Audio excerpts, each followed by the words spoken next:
존경하는 국민 여러분, 이병석 국회 부의장님, 선배 동료 의원님, 전북 군산 국회의원 김관영입니다. 멀리 저희 지역구에서 또 많은 분들이 오셨습니다. 늦게까지 자리를 같이 해주셔서 대단히 감사드립니다. 헌법 제1조 제2항에는 대한민국의 주권은 국민에게 있고 모든 권력은 국민으로부터 나온다 라고 하는 주권 재민의 원리를 밝히고 있습니다. 하지만 우리 사회 곳곳을 들여다보면 공권력이 주인이고 국민은 여전히 뒷전에 밀려 있습니다. 저는 국민을 진짜 주인으로 만드는 것이 우리 국회의원들이 해야 할 일이라고 생각합니다. 오늘 대정부 질문을 통해서 최근의 부당한 공권력 횡포와 행정 편의주의로 인해서 고통받고 있는 국민들의 아픔을 밝히고자 합니다. 또 이 땅의 고통받는 국민들에게 주인으로서의 권리를 되찾아 드리고자 이 자리에 섰습니다.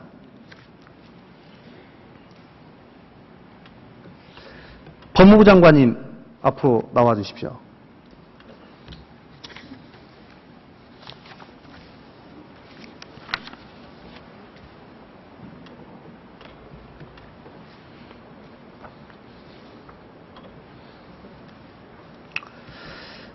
아까 박범계 의원님 또 박완주 의원님께서 말씀을 하셨는데 오늘 혹시 오후 3시 이후에 모든 인터넷의 기사들 그중에서 가장 핫 이슈가 되고 있는 정준길 변호사의 아침 금태섭 변호사에 대한 그 협박 전화 혐의 그 건에 대해서 혹시 좀 진상을 더 파악해 보셨습니까?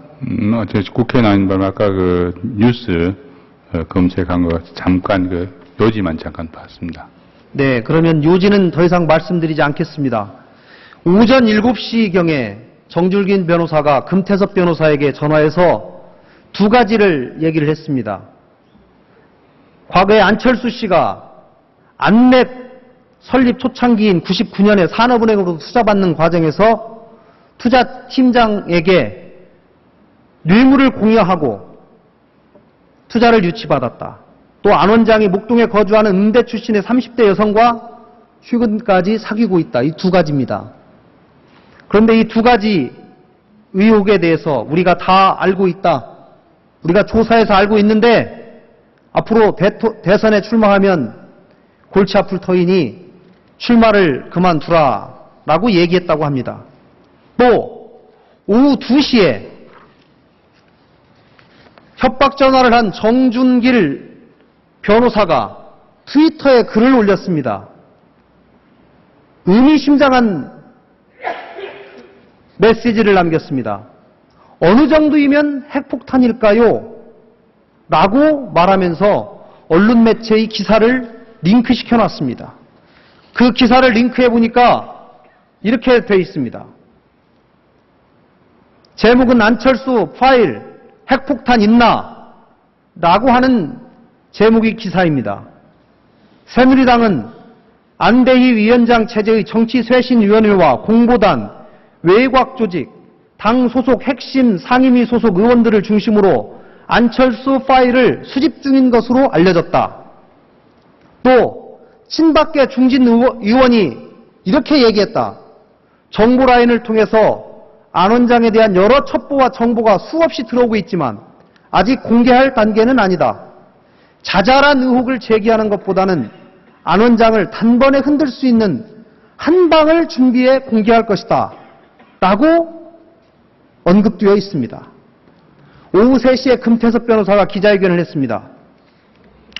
오후 3시 38분에 오늘 국회 본회의장에 입장해서 앉아있었던 황우려 대표님에게 문자 메시지가 하나 왔습니다.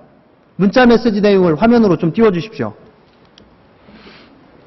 네, 문자 메시지 이렇게 됐습니다. 안철수 관련 협박이 이슈가 되지 않도록 해야 하고 사실관계가 이슈가 되도록 해야 합니다. 오후 3시 38분에 새누리당의 계민석 부실장이라는 사람이 황우려 대표에게 보낸 문자인데 우연히도 신문사의 망원렌즈에 잡혔습니다. 지금 온통 인터넷에 이 기사가 문제가 되고 있습니다.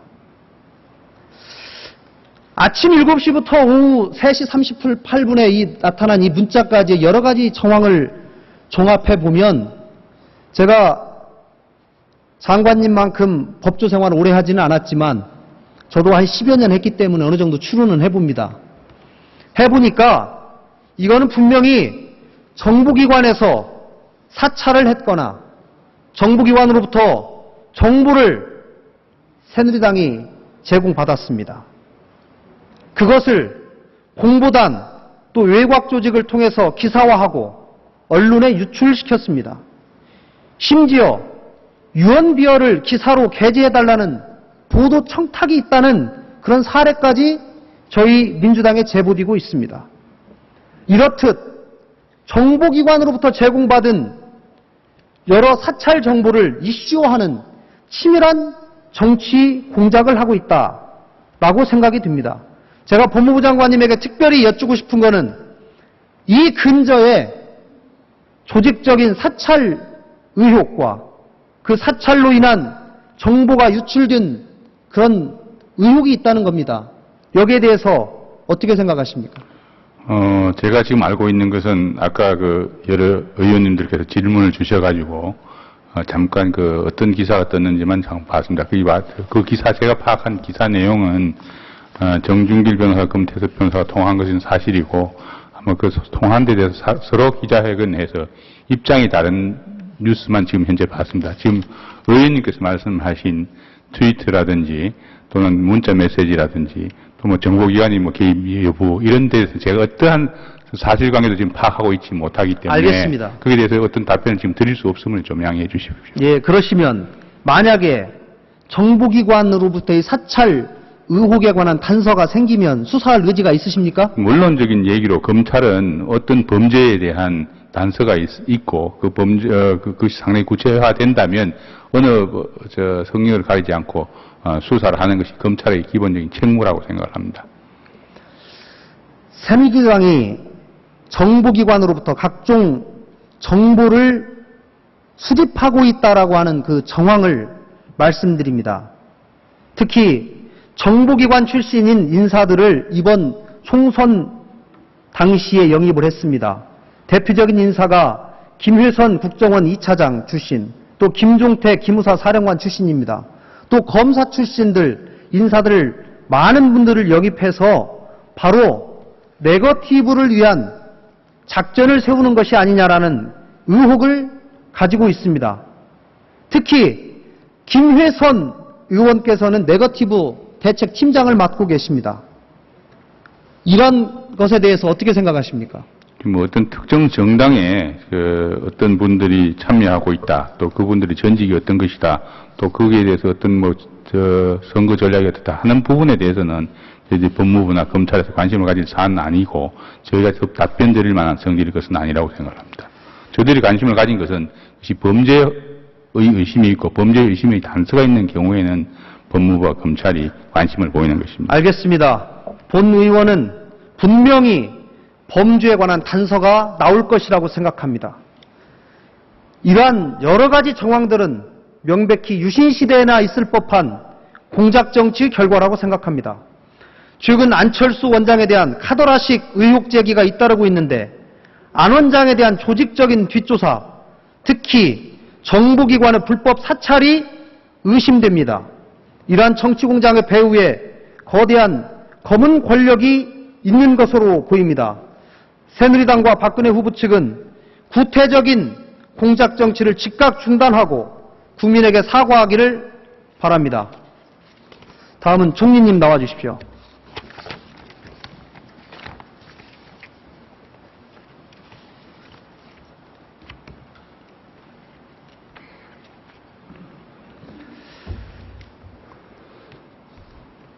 총리님께 여쭙겠습니다. 네. 현재 전국적으로 송전탑 건설과 관련해서 많은 반대가 있는 것으로 알고 있는데 잘 알고 계십니까? 네, 잘 알고 있습니다. 어느 지역에서 어떤 문제가 있는지 아시는 대로 한번 말씀을 해 주십시오.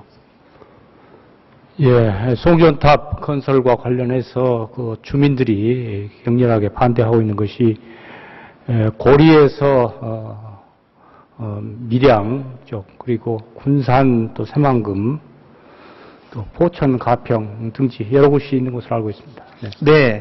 한 30여 군데가 네. 앞으로 추진 계획 네. 중인가까지 포함하면 네. 한 30군데 정도 됩니다. 예. 송전탑 건설은 주민들로 하여금 건강권 침해는 물론 집가 하락, 농작물 가치 하락 등 재산상 많은 피해를 발생시키는 것이 맞지요. 예. 그런데 정부와 한전은 공익을 내세워서 공기 단축과 비용 절감만을 강조하면서 주민들의 피해를 일방적으로 강요하고 있습니다. 눈앞의 이익 때문에 주민 반대에도 불구하고 강행하는 것은 장기적으로 모두가 피해자가 되는 것이라고 생각합니다. 총리께 여쭙겠습니다. 지중화나 우회 선로의 경우 비용이 더 들어가는 것은 맞습니다. 그렇지만 당장 비용이 더 들어가는 것 같아도 주민들이 감당해야 할 피해 또 사회적 비용까지 고려하면 결코 크지 않다고 생각을 합니다. 여기에 대해서 어떻게 생각하십니까? 예. 제가 알기로는 765kV 이상이 되는 것에 대해서는 원천적으로 지중화가 불가능한, 기술적으로 불가능하다고 알고 있고요. 그리고 이제 지중화가 가능한 이제 345kV 또는 154kV의 경우에도 그 지중화를 하면은 비용이 한 10배가 든답니다. 그렇기 때문에 너무 이렇게 과도한 이제 비용이 들게 되면은 그것이 이제 전부 전기값 인상으로 인해서 국민 부담으로 돌아가고 있기 때문에 기본적으로는 이제 피해를 입게 되는 그 지주 등에 대해서는 충분한 보상을 하되 지중화로 인해서 너무 비용이 많이 드는 것은 또 막아야 되는 거 아닌가 이렇게 생각을 하고 결국은 이제 주민의 의사 그리고 경제성 그리고 입지의 타당성 이런 요소들을 충분히 고려를 해서 그 노선을 정해야 될 문제다 이렇게 생각을 합니다. 네. 총리님 말씀에 일면 수긍은 듭니다마는 네. 지중화 비용 추가로 드는 것보다 만약에 민간인들에게 미치는 피해가 더 크다, 2배 내지 3배가 더 크다라고 하면 어떻게 결정하시겠습니까? 예, 국책 사업이든지 중요한 공익 사업을 하는 과정에서 어떤 누군가가 희생을 할 수밖에 없는 경우가 생깁니다. 그러면은 잘 아시다시피 그야말로 수용도 할 수 있고 또 충분한 이제 보상을 하고 정당한 보상을 해서 수용할 수 있는 이런 차원에서 이런 문제를 해결을 해서 전체 국민의 또 이익을 고려를 해야 되는 그런 사정도 함께 고려를 해야 된다 이렇게 생각을 합니다. 네. 네, 송전탑은 주로 농지나 임야에 주로 많이 세워집니다. 네. 보통은 가진 사람보다는 한평생 농사를 업으로 산 소박한 농민들이 대다수입니다. 힘없고 억울한 농민들만 무시받고 일방적 피해를 강요당해야 하는 이런 면이 있습니다. 이런 부분에 대해서 생각해 보셨습니까? 그렇길래 이제 정당한 보상을 해야 된다. 그리고 전체 국민과 또 피해를 입은 분의 희생과 이런 것들을 적절히 조화해서 이 문제를 풀어나가야 되지. 그걸 송전선이 지나가는 농민의 피해를 평생 어려움을 겪고 있는 분이다. 이런 차원에서 비용을 10배 들여가면서 지중화하고 하는 것을 한전이라든지 이렇게 요구하는 것은 또 다른 차원에서 다른 문제를 또 배태를 시키기 때문에 그런 문제에 대해서는 여튼 종합적으로 고려를 해야 된다는 말씀 다시 한번 네, 드립니다. 총리님의 답변이 상당히 원론적이신데요. 예. 문제는 정부와 한전의 태도가 20년 전이나 30년 전이나 지금이나 별로 변한 게 없다는 것입니다. 국민의 재산권과 기본권에 대한 의식과 가치가 20년 전에 비해서 현저하게 변화했다는 것은 인정하십니까? 지금 제가 이 문제, 특히 고리, 밀양 이쪽의 문제는 제가 감사원에 있을 때도 이것이 이제 해결이 안 되고 갈등을 겪고 있고 해서 많은 어려움이 있다 하는 것을 알고 그때부터도 좀 관심 갖고 챙겨왔던 문제인데, 그래서 한전에서도 보다 적극적으로 나서서 이런 문제를 풀어갈 수 있는 노력을 하고 있는 것으로 그렇게 알고 있습니다. 그러는데 국민들 의식도 높아지고 20년, 30년 전에는 국민들이 한전이나 국가에서 필요하다 하면은 그야말로 적은 보상을 받고도 이제 응해주고 그랬는데, 국민 의식들이 그렇게 높아졌기 때문에 한전에서도 그에 상응하게 정정과 다른 입장에서 보상을 하고 여러 가지 또 필요한 추가적 사업도 해주고 이런 방식으로 해결해 나가고 있는 것으로 알고 있습니다. 그렇기 때문에 이런 문제는 기본적으로 한전 측과 그 피해를 입는 주민들 사이에 합리적인 논의를 거쳐서 이걸 원활히 해결이 돼야 된다 생각을 하고, 그걸 이제 무조건 지중화를 통해서 해결해라 하는 것은 현실적으로 정말 어려운 문제입니다. 이 도심의 경우에는 또 어쩔 수 없는 사정이 있지만은 상대적으로 인구가 조밀하지 않은 지역에서는 지상으로 송전선을 이렇게 건설할 수밖에 없다, 이렇게 생각합니다. 제가 말씀드리고자 하는 거는 이 한전의 사업 진행 방식에서 사적 재산권 침해 비용 또 사회 갈등 비용이 무시되고 있다는 말씀입니다. 이 문제 해결을 위해서 이 관련 제도 개선을 현재 하고 있는 것으로 알고 있는데 아십니까? 예. 제가 구체적으로 자세한 내용은 정확히는 모르지만은 여하튼 첨예한 갈등이 있기 때문에 이제는 지금 말씀하신 대로 그러한 갈등들이 단순히 그 사업과 관련 비용뿐만 아니라 사회 전체를 좀 어렵게 하는 또 추가적인 소래가 있기 때문에 그런 사회 비용까지도 감안해서 잘 이렇게 서로 납득할 수 있는 그런 절충점을 찾아야 되는데, 그와 관련된 여러 가지 이제 제도 개선책을 강구하고 있는 것으로 알고 있습니다. 제가 제안 하나 드리도록 하겠습니다. 송전탑 건설의 양자 간의 합의를 위한 3대 원칙을 꼭 기억을 한번 해주셨으면 하는 바람입니다. 주민 참여가 꼭 보장되도록 해야 됩니다. 지금은 형식적인 참여만 되고 있습니다. 둘째는 주민 피해가 최소화되도록 해야 됩니다. 또 보상이 현실화되도록 해야 합니다. 이 3대 원칙에 근거해서 이 문제를 보다 전향적으로 해결해 주실 것을 촉구드립니다. 또한 저는 입법권을 가진 국회도 이 문제에 대해서 상당 부분 책임이 있다고 생각합니다. 시대의 흐름, 변화를 반영한 입법을 제대로 하지 못해서 고통을 받게 한 책임으로부터 저희 국회도 자유로울 수 없다고 생각합니다. 앞으로 여야 모두가 진지한 토론을 거쳐서 이 문제를 해결해 나가기를 원합니다. 3대 원칙이 제대로 반영된 입법을 해 나가서 이 문제가 제대로 해결될 것을 간곡하게 부탁드립니다. 다음은 행정안전부 장관님 나와 주십시오.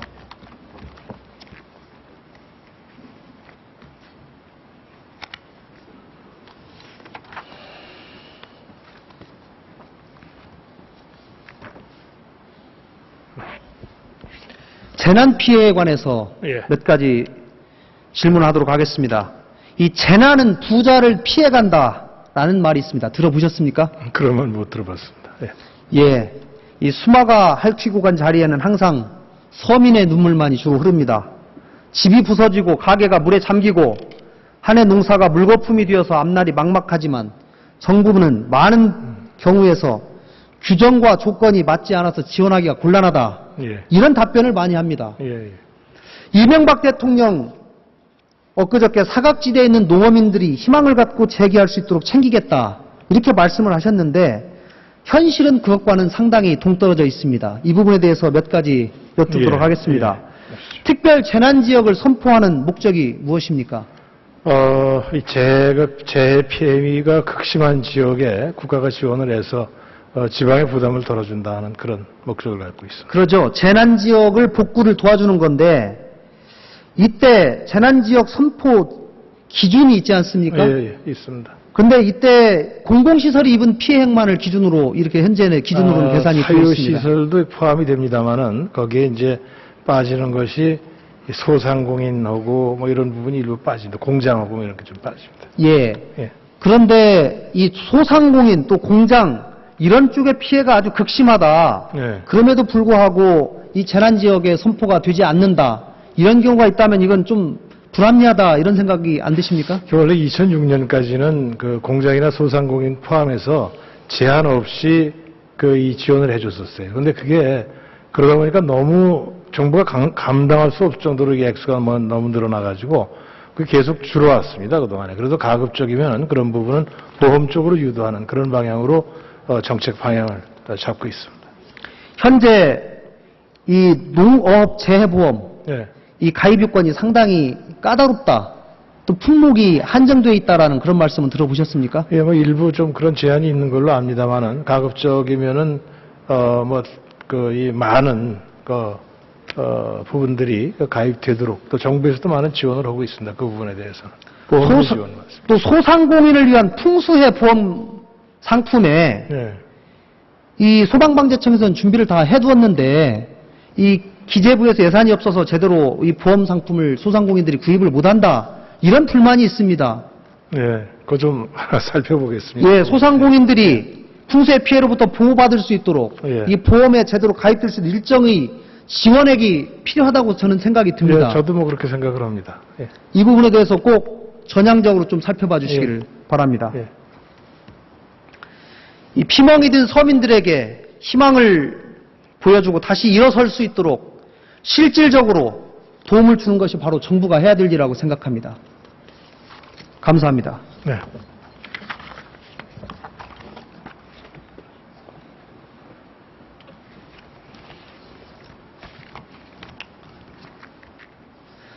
존경하는 국민 여러분, 저는 모든 국민이 인간으로서의 존엄과 가치를 가지며 행복을 추구할 권리를 갖는다 라고 하는 헌법 제10조의 정신을 구현하는 것이야말로 국가의 존재 이유이자 정치인이 달성해야 할 시대적 사명이요 과제라고 생각합니다.